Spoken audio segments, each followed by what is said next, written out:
Hey guys, before I start the podcast, a quick introduction. My name is Warnith and I'm the founder of Pet Excel Marketing.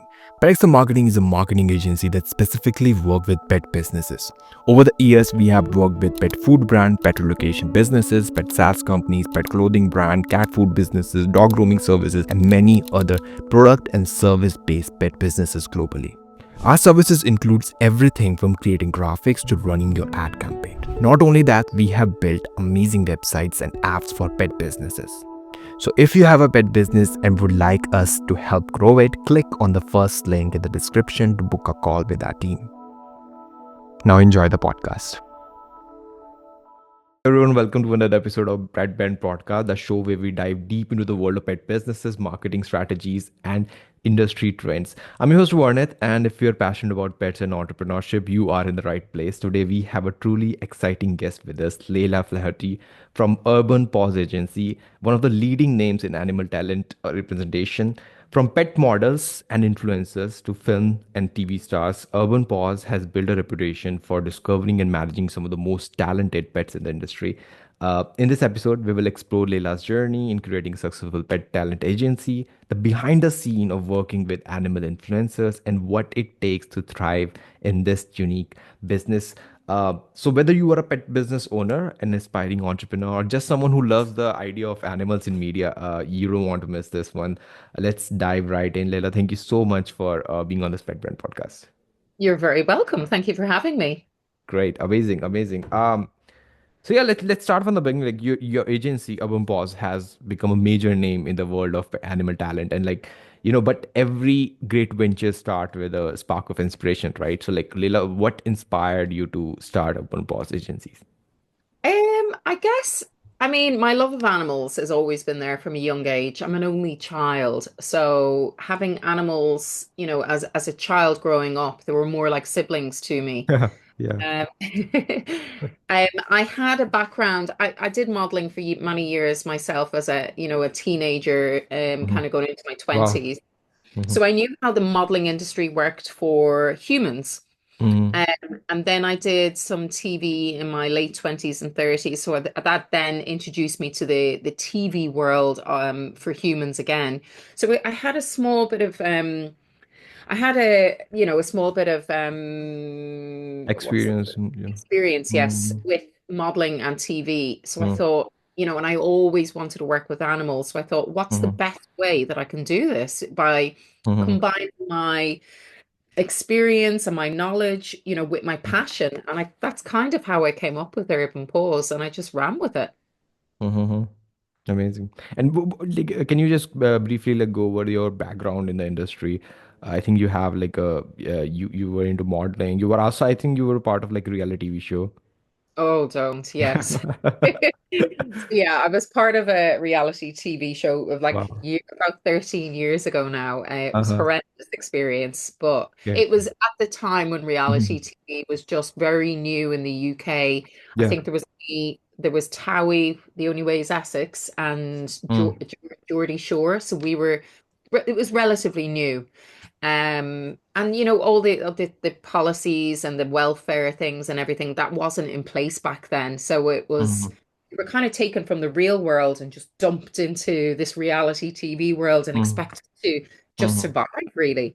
Mm. Yeah, it wasn't a positive experience for me. There was a lot of Okay. Okay. backlash. Mm-hmm. Um, so I really didn't enjoy that experience at all. But again, it was a great eye opener for me, and it introduced me to the TV world as well. So Mm-hmm. I kind of took the positives from a negative experience. Mm, definitely. And like starting a business is never easy, like especially in a niche industry like animal talent representation. So like, what was the biggest challenge you faced starting the agency? I think the biggest challenge for me was the fact that I was coming from a reality TV background Mm. and trying to break into this whole new world where I was up against businesses who were like 40 family-run businesses who were like 40 years in the industry. Wow. They had like they were reputable, they were Mm. They have the long-term leverage. Mm. go-to, exactly. So Mm. that was my biggest challenge was kind of breaking into that industry and saying, "Hey, we're Urban Paws, we're new. Come use us." So I had to think outside the box and I had to Mm, kind of come up mm, with different ways of working in order to make people look and, think, oh, hang on, who is this new agency? mm, So mm, that's mm, kind of what I did. I studied other agencies and what we could do better or different. mm. And So what that's do you think? essentially What do you think? what I Like, started. what worked for you to get the first clients, first 10 Well, clients? I would probably say, no disrespect to any other agencies either, by the way, but no, I think they were very old school. They weren't utilizing social media to its Mm, maximum benefits. So that was the first thing. I made sure that we were on every social media platform and we mm, were shouting the same thing from each platform. Um, the other thing that I noticed as well was, websites weren't updated. They had websites, but they didn't update them regularly with new faces or mm, mm. it was more a case of here's our contact details, give us a ring. But Yeah. if you're a producer, you want to be able to see what talent you have. Mm, You need to show off your talent first of all in order to kind of mm, draw the client in. So that mm. was another thing. B2B email marketing was another area that Okay. I focused on because, again, other agencies, they weren't proactive. Mm, They weren't moving with the times. They weren't, you mm. know, utilizing TikTok or Instagram. Again, Wow. these were all the areas that I looked at and thought, right, we can do this. And Mm, then another thing that I noticed as well was the fact that other agencies tend to specialize in one particular species. mm, So they mm. may have just a horse agency or a dog agency, or Okay. they Cat. Mhm, specialized. So mhm. again, I took Urban Paws in a whole new direction. We specialize in all animals. Wow. So it was really, yeah, I really did. I spent about a year studying my competitors Mhm, and, seeing their downfalls or what they could do better. And that's what I did. And that's how really kind of what it gave me a clear insight into where I wanted to take the agency. And branding as well was a big thing for me. I mm, wanted people to recognize the brand by the mm. colors, our logos, the style of our, the posts that we put out in our socials, all Yeah. that combined. Mhm. Love it. Love it.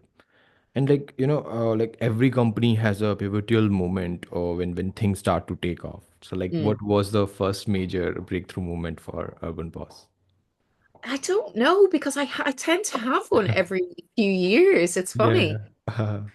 I mean, the first pivotal moment probably for me was the first big job that we got in.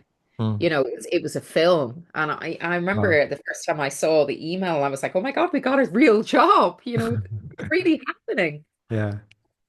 But then I always set myself milestones. Like Yeah, I yeah, bought yeah. the next milestone I really wanted to get was Pedigree Chump, thinking that was like, the Mm-hmm. main big Mm-hmm. brand of the dog world.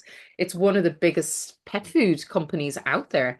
Mm-hmm. Yeah, and I always tend to give myself a little kind of an aim to get to that Mm-hmm. level. Mm-hmm. So I always have these pivotal moments throughout because Yeah, yeah. I never really stop aiming for, the success or that highest point. So Mm-hmm. that's kind of, yeah, I have them every day. No, no, that's a great sign that the business is growing, right? Uh, Yeah. and like, building a let's talk about like building a leading animal talent agency. Like, finding the right talent is crucial for success in this business. So can you walk us through the process of recruiting animal talent? Yeah. I mean, we're going to be opening our books next week and we will have thousands of applications. Wow. Everybody wants their pet to be part, because they're part of the family. If the kids go to dance school, then why isn't the dog a Yeah, model? yeah, yeah. Mum might have tried to be an actress or, in her younger days, never succeeded. So, the dog is going to be an actress. So Yeah. that's how people's mentalities are. Mhm, But generally speaking, we look for a range of pets that have all various qualities and skill sets and everything else. So you have mhm, your basics, so your handbag dogs, as we call them. The mhm. ones that are just small, sit in a handbag or happy to be carried around, Yeah. or Mm, just, they don't need to do anything, just look mm, good. mhm. Then we have our everyday animals. So the ones who are basic, they have basic obedience. So sit, stay, lie down, stand, the basics. So Mm-hmm. that's what we look for.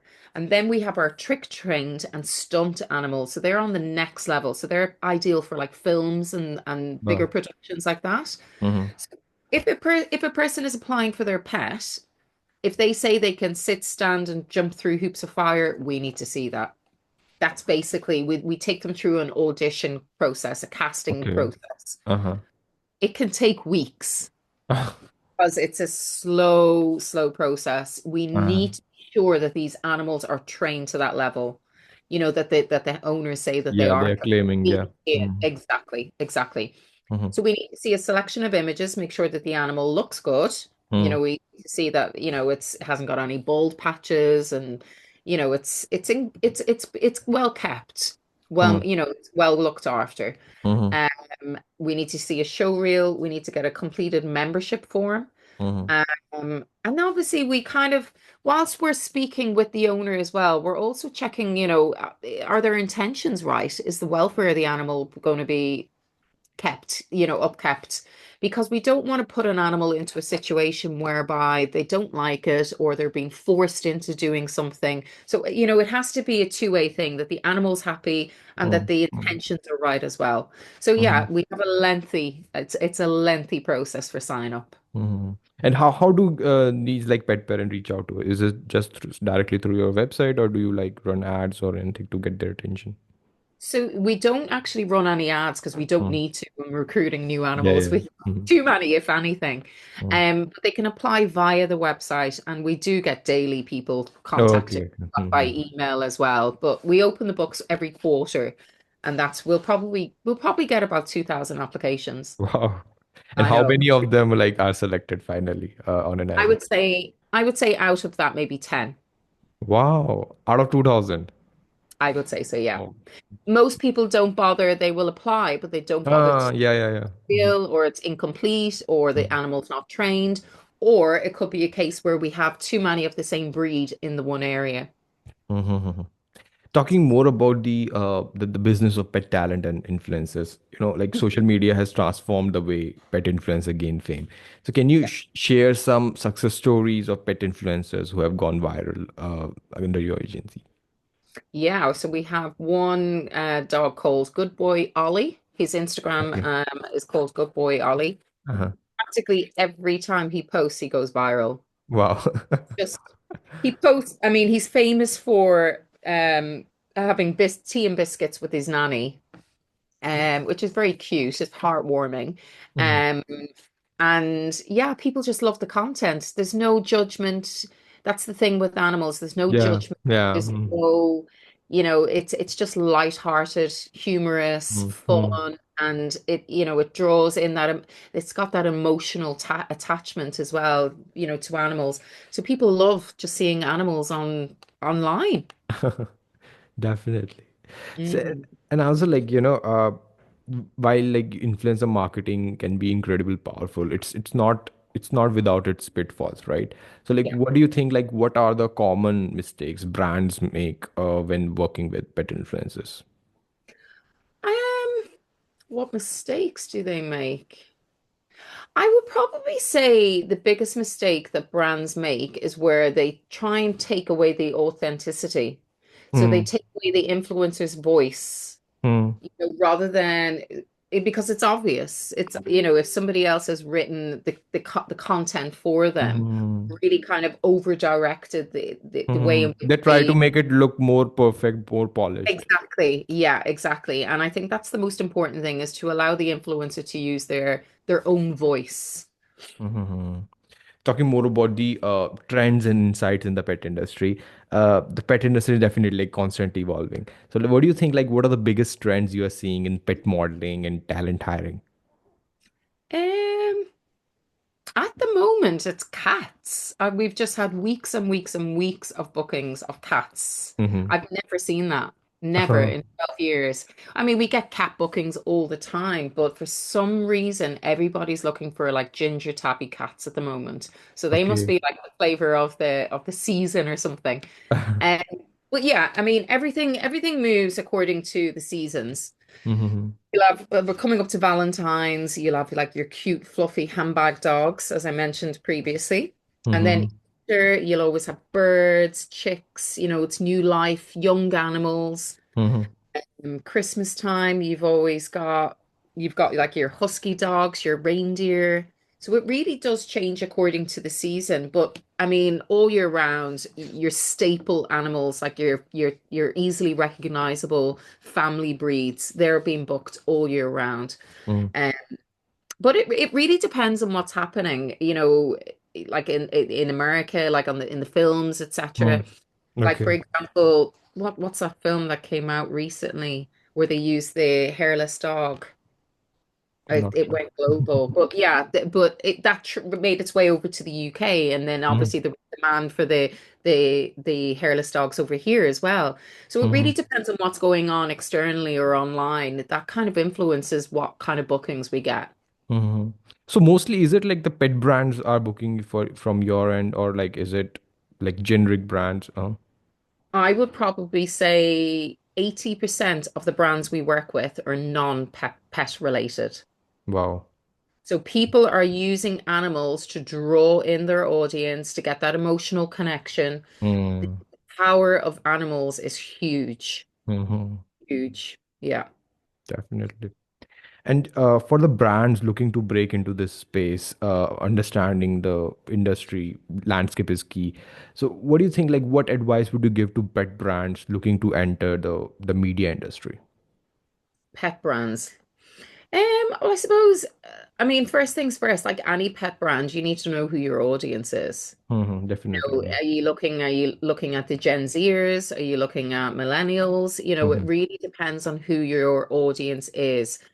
Mm-hmm. Um, I think with most pet brands, the older type of pet brands, Yeah. it was very much dark and gloomy and it wasn't fun or exciting. Yeah. People, brands need to remember that pets are part of the family now. Yeah. It's just like they're like babies essentially. So, Mm-hmm.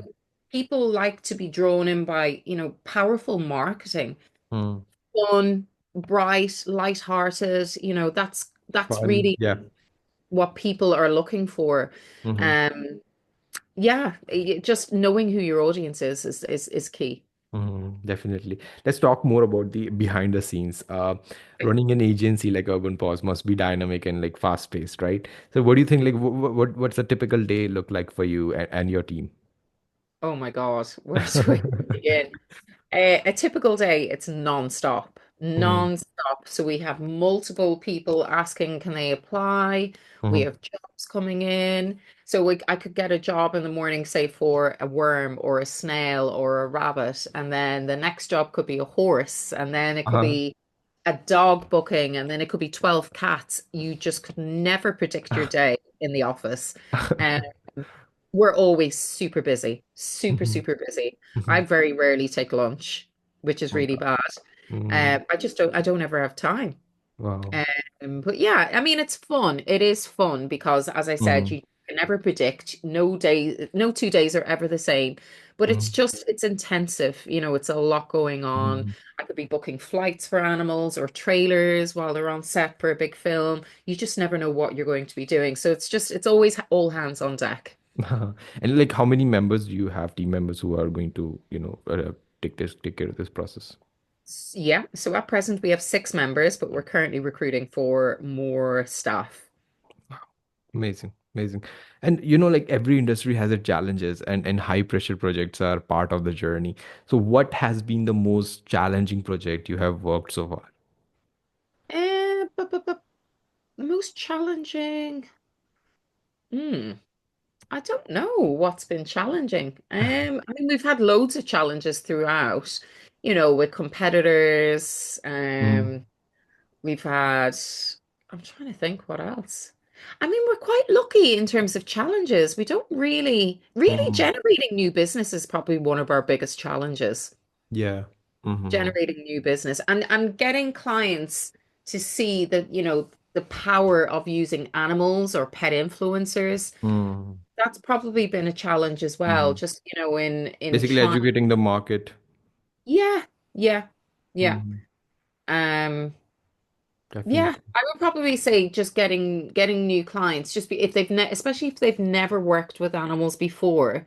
is Mm. changing their point of view on, why an animal can be beneficial for your next creative campaign. So Yeah. that's probably one of the biggest ones, biggest challenge. Mm-hmm. Mm-hmm. And your agency like works with a mix of large production and smaller brands, right? So like how do you balance working with large production and like small businesses? Does the process changes the entire process? Mm. Nothing changes. Everyone gets treated equally and fairly. Whether Mhm. you're a blue chip corporate company or you're Mhm. a one-man band just, starting out, it's all the same. If Mhm. anything, I probably shouldn't say this, but yeah, I'll say it. We probably do give better discounted rates for the smaller companies that are starting out. It's nice to help out, isn't it? Mhm. Great, amazing, amazing. Talking more about the animal welfare and ethics in this industry, pet owners who are new to the industry might not always understand like what goes into like responsible pet modeling. So, what steps do you take to educate pet owners about responsible pet modeling? So we will always obviously brief a pet owner, especially if it's their first time on set, and the Mhm. client will also know that it's their first time. Mhm. Um, I always spend time speaking to them and answering any questions or any concerns they may have in the lead up to the shoot so that they're confident and competent before they get on set. We Mhm. also always have a vet on set, to make sure that the animal's welfare is being kept, and that the production side of the team, production team are not pushing the animal too much whilst on set, and they're giving enough breaks, and just making sure that the animal is happy, and that's Mhm. that's very important. So we also work closely with um quite a few people from like councils, that are in charge of animal welfare licenses and things like that. So we're always kind of Mhm. staying up to date in terms of the legality side of things and, do's and don'ts. So we're on the ball when it comes to things like that. Amazing, amazing. And like growing a business in such a unique space, take vision and strategy, right? So what do you think, like what has been the key to Urban Paw's rapid growth and success? I really don't know this answer, and so Mhm. many people ask me this all the time. Yeah. What has been the key? Do you think I like it is like you are filling the market gap, which Yeah, that's the reason why you have a lot of. possibly yes. If you Mhm. go back, say before us, the only animals that you would see on TV or Mhm. film, etc., there was always like a select few. So each agency had maybe five dogs. They were just Yeah. bred and just to work. That's Mhm. it. They weren't family. Mhm. I mean, they were looked after. I'm not going to say they weren't. They're Mhm. looked after, but their job was just purely just to be on set. So Yeah. you'd see the same few dogs over and over and over again, or cats. Mhm. Um, I think with us is we've made it more accessible to your everyday pet. Mhm.